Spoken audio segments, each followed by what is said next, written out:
Hey, Gats and Gittens. It's Chuck Dixon back with another Ask Chuck Dixon. This was number 15. And as I said last time and the time before, tell your friends.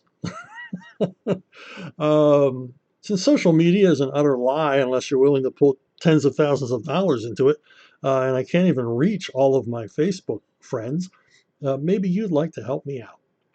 You've got to know a bunch of geeks and nerds that are just as big a geek and nerd as you and I, who would love to hear me ramble on telling background inside baseball stories about comic books and working on them and all that stuff. That somebody that might benefit from my 30 plus years in this wacky business. So yeah, spread the word. Let folks know in any groups you're in. I would really appreciate it. Let's get those YouTube numbers up so that it's worth my time to do these, quite frankly, for free. I'll talk to you now about your questions. Let's get to them right this minute. Steve Ringenberg says, who are your favorite directors? Are you a fan of Elmore Leonard? Well, Stephen, that's two questions. And did you bring enough gum for everybody? But I'm not going to give a top 10 of directors because those kind of lists are kind of dull. But I'm going to tell you my knee jerk double jeopardy answer to the question of my favorite director. I got to go with Howard Hawks. Um, he's just a guy I really admire, and he's got one hell of a track record. Uh, Recasting the famous play Front Page into a male female romantic comedy. Uh, Brilliant, absolutely brilliant. It's one of the fastest talking movies you will ever see, but you never get lost. Every scene is a gem, and Hawks just keeps it rolling along. It was almost a practice run for Bringing Up Baby, which, for my money, is the ultimate screwball comedy. This is the king of all screwball comedies. Cary Grant and Katharine Hepburn in a role that saved her career. She was in the doldrums career-wise, and this movie brought her back to the fore. An awesome pairing of the two in a story that's got to be seen to be believed. Just super sophisticated, goofy humor at its very best. But the man was a master of many, many genres, and he made the movie Air Force, which was made early in World War II as a propaganda rah-rah film. But unlike most of those rah-rah films, it didn't forget to have the human qualities and also to put forward the stakes that America was up against in the war against Japan, specifically in this movie. And it's an excellent portrait of a B-17 bomber crew. And it's one of those movies where the stakes just keep getting higher and higher and higher. And yeah, it's got a super patriotic, Yankee Doodle Dandy ending. But, the audiences that time, they were hungry for this kind of film, and Hawks delivered. Hawks worked a lot with Bogart and Bacall together, but their best teaming is their first teaming, Have and Have Not. This is lightning in a bottle, this movie. It's just freaking brilliant. It's based on an Ernest Hemingway story with a screenplay by William Faulkner and others. Hawks often worked with groups of writers and was heavily involved in the writing process, which you can see in all of his movies. There's a touch, there's a feel to a Hawks film no other kind of movie has. Um, he also worked in science fiction. He produced and, come on, he directed The Thing, even though it's credited to Christian Nyby. There's too many Hawks touches in this film with the acting and the way the dialogue is handled and all of the rest of it. Hawks was very much involved with this. I imagine, and most other people theorize, he didn't want his name on it as director because the sci-fi genre was seen as sort of you know, down market, low rent, low brow kind of entertainment. And even though he obviously loved making it and put a lot of thought into it, he didn't really want his name on it except as producer. Um, Also made the seminal John Wayne Western Rio Bravo, which isn't liked by some people, but well, they're all wrong. He directed another film with Wayne, another classic Western, Red River, which is also pretty much loathed by the same people, but I don't care. Hawks was a great director of Westerns. He would go on to basically remake this movie only a few years later as El Dorado with John Wayne again and Robert Mitchum in the Dean Martin role. As much as I like that movie, I prefer this one. They're both excellent, but this is the better of the two. And Dean Martin really does a hell of a job in this flick. Um, so, what is it I like about Hawks? Well, like I said, he worked closely with everybody, with every stage of the production. He was hands on. He had a vision in his head. He was hands on with camera crew, lighting, actors, and especially the writers. Yeah, I read a biography of him, and it talks about how he would have writers to his cabin. Apparently, he had a remote cabin in the woods, and palatial kind of place, and everybody would spend the day talking over the script and everything else. And at night, they would have drinks and play with his apparently extensive model train setup. To me, that's pretty conducive to getting a bunch of writers together and making them convivial. Uh, you know, give them drinks and toys to play with, and he would very much get involved every step of the script. And one of his favorite things to say is there a better way of saying this? And there always was a better way of saying it. I mean, Hawks's films are filled with so many classic lines, so many classic exchanges that are the result of that collaborative effort. He also knew how to keep a story moving. He knew how to make the best use of his actors. And he really cared about product. And one of the amazing things to me is, and I've learned a lot from, is he basically took a hiatus from Hollywood in the 50s. He went off and basically enjoyed some of his success traveling through Europe and yachting and doing whatever the hell it was. He liked fishing, big fishing guy, and came back late 50s. And in the meantime, while he was gone, television had happened. I mean, everybody had a TV now, which that wasn't true when he left. And you realize everybody's watching story every night. People are absorbing so much story, hour after hour after hour of stories, that movies were going to have to change. Movies were going to have to do something to separate themselves from the TV experience, to create a unique movie experience. And instead of widescreen and 3D and CinemaScope and Cinerama and all the rest of that nonsense, he thought that it was more important to concentrate on how the stories of a movie could be different than the ones on TV. And one of the aspects he came up with, and it brought him to basically create Rio Bravo with the help of screenwriter Lee Brackett, um, was to hide story, to create a story in which you're experiencing it rather than just watching a story or having a story told to you, to draw you more in, and to have scenes that didn't really seem to advance the story, even though they did. It's brilliant. It's so subtly made. It's so perfect. It's a wonderful film. And like I said, anybody that doesn't realize that, they got to get their head straight. So you asked about Elmore Leonard. Yeah, Elmore Leonard is a terrific writer, just fantastic. Another guy, great with dialogue. Nobody writes the kind of dialogue Elmore Leonard writes. Uh, and he's another guy who hides story.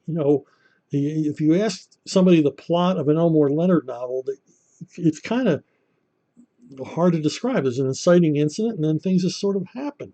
And by the end of the story, you're very pleased with the results. And what I like most about Leonard is that he can write I hate the word gritty, but the gritty street level crime stuff. But he doesn't go deep into the dark elements. His villains are vile and mean and nasty, and his heroes they wander sometimes in a murky gray area between what's right and what's wrong. But in the end, the hero always triumphs. There's never a downer ending in a Leonard novel, and it doesn't take away from all the dark and dismal stuff that led up to the happy ending. But you're always pleased by the end of the novel. And Leonard wasn't writing books to make people feel bad. He was writing escapist entertainment, but sophisticated, well done escapist entertainment. 40 Lashes Less One is a terrific Western novel. It's a Western prison novel that Leonard wrote. Elmore Leonard began his career writing Westerns. He only shifted to crime when the sales of Western novels fell apart. Um, He was also a screenwriter, wrote things like Mr. Majestic and Ombre, um, and there's really only been one good Elmore Leonard adaptation of one of his books. Get Shorty is an excellent adaptation of Leonard's novel. Barry Sonnenfeld, who directed it, he really understood Elmore Leonard. He kept the running time short because now Leonard's stories aren't long. There's no flab in this movie, and he even goes off on tangents, the way that Leonard will sometimes. Leonard will do scenes where his characters will begin telling a story, and you're reading them telling a story, and that's included in Get Shorty, as Chili Palmer tells the story of the man that he's come to L.A. to find, and we see this little tangent. It's so perfectly Elmore Leonard. The television show Justified is very much based on Leonard's work and the tone of his work. And Justified is it's not an adaptation of Elmore Leonard's work, but it's a worthy tribute to him. The people that made that show also well understood uh, Leonard's work and what makes it tick. Next question. This may be a stupid question. There's no stupid questions, as far as you know. Um, But it's not like I've ever asked you a stupid question before, so I ain't scared. Well, that's a good attitude to have, Chuck.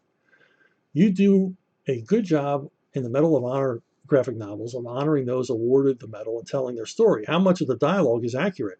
I'm specifically referring to the issue covering Audie Murphy and his line when asked how close the enemy was, just hold the phone and I'll let you talk to one of the bastards. That's one of the best lines ever, regardless of whether it was actually said or comes from artistic license. Well, if you don't know, I do a series for AUSA, the Association of the United States Army. I do a series of Medal of Honor comics, and these are like 8-page stories that describe the true events that led up to the awarding of Medal of Honor. I've written 8 of them. 4 are out, 4 or 5 are out. You can see them on the web for free if you go to AUSA, their website. You can read all of them for nothing. And if you're lucky enough to attend their convention, you can even get paper copies of these, which I am told go like hotcakes at the convention. Um, when I first got assigned these or asked to do these, my first question was, when do we get to Audie Murphy? And luckily, I think he was the third one along. We got to Audie Murphy. Now, the line you're talking about, here's the panel. How close are they to your position? Just hold the phone and I'll let you talk to one of the bastards. Murphy says in his autobiography that he said this, and I'm not going to say he didn't because it sounds like something he would say. If you've read a lot about Murphy, Murphy's a big hero of mine, not only for his war experiences, which are frankly jaw-dropping, but he was also a Western hero. I mean, he made some damn good Westerns in the 50s, and I loved them when I was a kid. I wasn't really a kid in the 50s, but they'd run them on TV in the 60s. And to me, he was, the equal of John Wayne or Clint Eastwood or any of the rest of them. He was the whole package, rough, tough guy, which the Medal of Honor proves. And if you ever read his story, you'll know this guy's one of the toughest guys that ever born. I mean, and he's a little guy. It's just a pint-sized scrapper who probably killed 200 Germans before the war was over. This guy was an exterminating son of a bitch. He really was. And the day that he won the Medal of Honor, it's simply incredible. The story's absolutely incredible. I urge you to go read it, along with all the other incredible stories available at AUSA. But yeah, I'm going to say he said it because this is his brand of humor. He says he said it, and you would not want to look Audie Murphy in the eye and say, hey, I don't think he said anything that cool. Guys that served with him said that this is the way he would talk. Like, he had a sense of humor. And to have a sense of humor in this situation, all by himself, completely surrounded by an entire battalion of Germans and tanks, yeah, that's one cool customer. Um, have you ever wanted to write the executioner, the destroyer, the butcher, the penetrator, death merchant, or survivalist? Well, death merchant appears to be your favorite. That is a wacky, wacky series. That is one bloodthirsty series. I've read a few of each of these. I read a lot of Destroyer. I read dozens of Destroyers. I love Remo and Chion. I wouldn't want to write any of these. In fact, I was asked to write a destroyer novel, and I said, no, I don't think so, because I knew the perfect guy to write it was Mike Barron, who did end up writing a destroyer novel, which is awesome. Mike's got all the right sensibilities, the sense of humor, because the destroyer was pretty much a parody, sometimes an open satire on the genre, which made it so much fun. You could read a destroyer on two levels. You could read it as a straight up action, pulpy, men's adventure paperback, 70s brand, chopsocky adventure, or you could read it for laughs. And it was written for both. Now, my favorite series of this period, 1970s men's adventure novels, is The Inquisitor.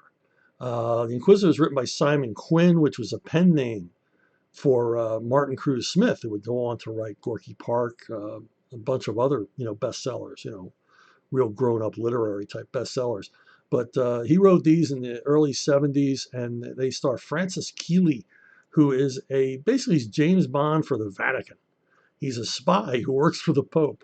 And the stories are fantastic. They're really great. And there's a sense of humor to it. He doesn't have a license to kill. He has a special dispensation to kill. After he's murdered somebody on one of his missions, he has to come back and do penance. He's got to confess to it and then do penance.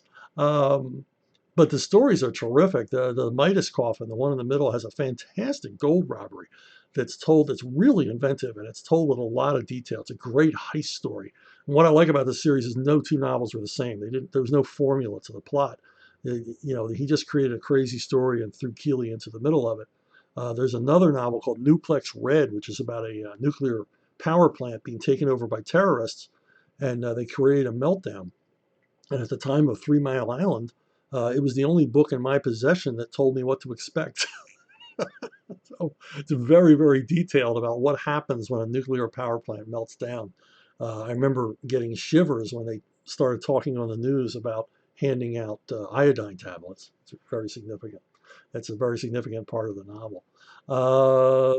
Anyway, The Inquisitor, if you ever can find any of these or if they ever reprint them, you should check them out. There's only 5 of them. Next question. Terry Waldemeyer, do you write differently based on the art team that you're working with? For example, more or less detail, lighthearted versus somber, etc. Yeah, you have to. Here's Jorge Zaffino. I mean, you want to lean into what Zaffino's strengths were when he had a lot of them. Really terrific animated type people. But not by animated, I don't mean cartoon. They just seemed alive. Crazy environments, hostile weather, things like that. A lot of organic elements, a lot of high emotion.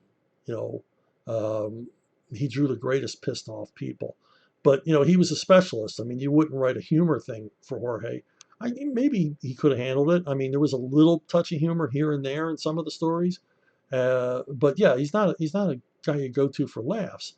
Now, Graham Nolan, another great guy to draw, the dramatic stuff. But Graham's also a cartoonist, so he's an all-rounder. You can come up with anything, and Graham will do it.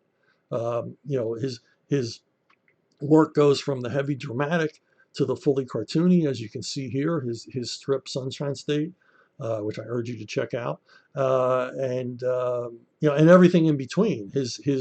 His magnum opus so far, Monster Island, veers from the heavily dramatic or realistic to the cartoony, and it's sort of it's a little bit of everything, and all meshes perfectly. But you get guys like Russ Heath. You're right, Russ Heath again, another guy, detail oriented, very dramatic, high emotion. There's a degree of subtlety to this work that if you write for him, you would want to lean into. Gary Quapis is another guy. Gary Quapis is also an excellent cartoonist. I mean, we worked together on Savage Sword of Conan, and he would draw every nutty, crazy thing I asked him to draw and do it magnificently. But we also did an adaptation of P.G. Woodhouse's Right Ho Jeeves, which is available on Webtoon if you want to check it out. It's completely free to read. Right Ho Jeeves by me and Gary Quapis. So Gary's another all-rounder. He began his career as a working on Crazy magazine. It was Marvel's version of Mad. So he sort of morphed himself into doing the more dramatic, straight up comics. Flynn Henry is a guy, yeah, when I would write for Flynn, I would tailor for Flynn. And I would never get back what I thought I was going to get back, but that was okay because the idea of, what might he do to imagine this scene inspired me to really just push the envelope. Um, Larry Hama gave the best summation of what Flynn Henry is about. He said that some artists are hand, in other words, it's all skill and craft, and then other artists are mojo, where it's all just oomph. And he says the best artists are a combination of both, an equal combination of both. And he said, John Buscema, it's all hand. Somebody like Robert Crumb, it's all mojo. And he said that Flint leaned very hard toward the mojo side, which Larry thought was a guarantee that Flint would be extremely popular with readers because it's all there, man. All that fury and angst and craziness and nutty detail. I mean, look at that. That's nuts. Who wouldn't want to write a story for that guy? And then, guys like Frank Fosco, it's a more impressionistic style of art. It's a more kinetic style of art. It's more raw. And I like that, and especially urban setting, that kind of thing. He and I are talking about doing something for Webtoons. We just have to decide where we want to land. But, I like working with Frank. I like the energy. He's as idiosyncratic in his way as Flint, but in the other direction. So, again, it's about inspiration. You see these guys working and it inspires you. And then somebody like John Severin, I always use an example. In fact, I use this very panel as an example. When I first wrote this story, I described everything. I went into all kinds of details. I didn't know who was going to draw it. And, when I was told it was John Severin, I thought, well, what the hell? I could have drawn, a guy rides into town leading another guy on a rope, and, John Powers Severin knew what to fill in.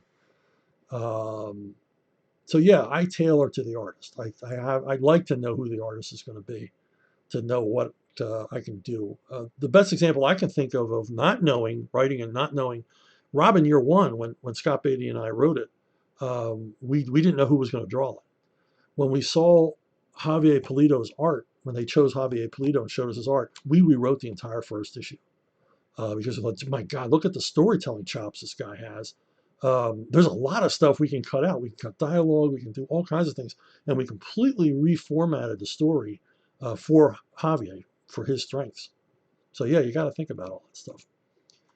Did you ever consider submitting anything for CrossGen's Creator and CGOwn Code 6? Code 6 was CrossGen's sort of epic comics. It was the creator-owned line. We were trying to attract talent that wasn't going to move to Tampa, Florida, and we offered them a deal, the standard creator-owned deal, where we would have publishing rights for 5 years, but they would maintain copyright. I was way too busy at CrossGen with, I think, 3 monthlies and then helping out with other stuff, and I kind of got burdened with some degree of administrative duties there. So yeah, I was kind of wrapped up in my work. To do creator owned. And the thing about CrossGen is, the idea was that we would all have a stake in the company as it went forward. So to my mind, that replaced the creator owned aspect, that I would be rewarded. I would own a piece of the company. And of course, I own jack shit now. The company got sold to Disney, but that's the way it goes. Not necessarily the way of the rat, but that's the way it goes. Okay, R.B. Probst. Were there any takes on Nightwing's car you never got to use? I remember his muscle car body, which got used the most, and I think there was a taxi body he used a couple of times, but I don't remember any others. I love the concept and would have loved to have seen you run wild with it. Yeah, I mean, my initial idea was that, Nightwing was different than Batman. He approached everything differently. And when it came to having something to drive around in, Nightwing was going to rethink the whole Batmobile idea. There wasn't going to be a Nightwing mobile. So what he did was he went out and got himself an old beat up muscle car, rebuilt the engine, It's awesome under the hood. I think I had him put in a McLaren engine, like I had in the Batmobile, my version of the Batmobile, and but it wasn't, even though it's a cool car, he didn't do anything to alter the exterior of it. There's no fins or craziness on it, because he wanted it to fit in. Unlike the Batmobile, he wanted a car that he could park somewhere and nobody would really take a second look at it. And to that end, he had a crappy paint job, and one of the fenders had primer on it, and there was some body putty. It just looked like some guy's work in progress, and that's the way he wanted it to look. He had a secret garage, as RB mentions, where he had other bodies he could put on top of it. He had a cab. I think at one point I was going to have him have a Bloodhaven police car of his own, that he put on there that would have numbers that wouldn't, you know, correlate to anything in the police department. So, he had these different bodies he could put on it so he could roll through the streets unnoticed. And that was Nightwing's whole thing. He wasn't drawing attention to himself. So no Batmobile. He could get stuck in traffic and he wouldn't have everybody gawking at him. He's just another dude in a muscle car. So that was a fun concept, especially when Greg Land came onto the book, because Greg's such a car nut. Neil Matthews, right? If you could write the Punisher in a cross company team up, of course, I know you did the Awesome Batman one. Well, when you've had Punisher meet Batman, that's pretty much it. I can't think of any other character that I really would want to have him meet, who's at other companies. Although there is a character I'd love to have him meet. Punisher Predator would be freaking awesome. I could write that one in my sleep. That would be a lot of fun. Of course, anything. Back when I was a crossover whore and I was suggesting all kinds of things in DC, I suggested so many Predator crossovers. They got sick of seeing me show up. I wanted to do a Predator Superman. I wanted to do Predator Sergeant Rock set in the North Africa desert in 1942. But sadly, I only got to do a few Predator projects. But Punisher Predator, come on. Who wouldn't want to see that? John Cicino says, when people say they relate to Batman, do you think it's odd? Wasn't Robin created to give fans someone more realistic to live up to? Yeah, that was the idea. Um, I think they thought kids would relate to Robin, but when I was a kid, I wanted to relate to Batman. I didn't really understand Robin, and it wasn't until I started working on Robin, or was asked to work on Robin, that Denny O'Neil pretty much explained the purpose of Robin to me. He's somebody for Batman to care about. Bruce Wayne, Alfred, Dick Grayson were a triumvirate. They were a family. And, in addition to being boy hostage, Robin was someone that Batman had an emotional attachment to, because he didn't have any family. And he saw himself in Dick Grayson, because Dick Grayson suffered the same childhood trauma he did, having his parents die in front of his eyes. So, and I realized after talking to Denny that a lot of my favorite Batman stories were Robin-centric, including my favorite Batman story ever, The Strange Costumes of Batman, which is very much a Robin-centric story that I borrowed, quote unquote, as the core basis of the second Robin miniseries. I've also rewritten it as a Mermaid Man story in SpongeBob and a Bartman story in The Simpsons. I just love this story. I love doing homages to it. If you ever get a chance to check it out. In fact, there's a huge Robin anniversary special coming up, and I beg them to include this story because I think it's just the greatest Robin story and greatest Batman story I ever read. I loved it, read it to death when I was a kid. But all of this, obviously I had to think about when I took on Robin, and try to create a Robin that readers would want to relate to, and apparently they did. They took to him in a big way, for which I am grateful. Thank you, Tim Drake. Matt Webster says, what is the moment that you've written in comics that you're very proud of? Like a clever idea you can't believe you thought of. I think a lot of writers will tell you the same thing I'm about to tell you, which is, I'll write something and then read it a year later or maybe many years later, and I don't even recognize where the ideas came from. It's like, "No, I didn't know I knew that." You know, because you write with an entirely different part of your brain than you read with or speak with or anything else. We've got all these different dictionaries and lexicons in our brain that we draw from. Um, and the thing is, once I write something, I've emptied a drawer in my head. It's out of my system. I don't have to think about it anymore. And yeah, sometimes I'll read something and I'll go, yeah, that's pretty damn good. Well, sometimes I'll read stuff and cringe. Like, oh God, why did I have them say that way? Or why didn't I have a better segue from this scene to that scene? It's like an artist looking at a piece of work that everyone admires and all he can see is the mistakes. But yeah, and even more so when I write prose, because you have to be somewhat more artful in prose, or a lot more artful. Your verbiage is all artful. In comics, a lot of it is prosaic description to an artist that no reader's ever going to see. So in prose, you're creating lots more material, and I'll look at, like, glance through a novel that I wrote because you know, I'm doing a series and I forgot something from book 3 and I've got to go back and read parts of it. And I always find things that surprise me. It's like, wow, I didn't know I had that in me. I didn't know I had that kind of idea. Where did I get that phraseology? Um, so yeah, it's all part of being a writer, that this stuff exists. It is literally written down so you can see it again and be either amazed or appalled at what you've done before. Okay, this is an interesting question. Dr. Cyborg Luncheon Meat, I suspect that's not his given name, um, unless he's got like either the weirdest or coolest parents on earth. How would you compare the late great Darwyn Cooke to the late great Jack Cole in terms of style and on-page energy?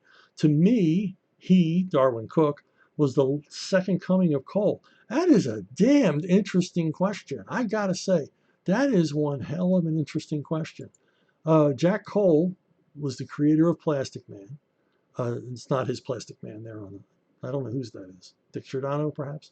Um, just, Plastic Man, Eel O'Brien, Plastic Man, and his pal Woozy Winks were huge sellers in the 40s and 50s. This was an enormously popular comic book character and completely different than anything else in the stands. Plastic Man remains unique to this day in its combination of parody, comedy, and superhero adventure. No one's ever done it before. No one will ever do it again. And some great people have revisited Plastic Man, and I think they'll all agree with me. There is no topping the original. They did it. They had fun. They did great work on it, but there's simply no topping the energy, the craziness um, of Jack Cole's work. Um, and the situations he came up with, the stories are tight. If you ever get a chance to read any prime quality comics, Plastic Man, especially from the early 50s, the storytelling is so tight. This guy cared about the work to a degree, and I still don't know if he worked with a writer, but he was definitely part of the writing process. You don't create this kind of work and you're not there from the beginning.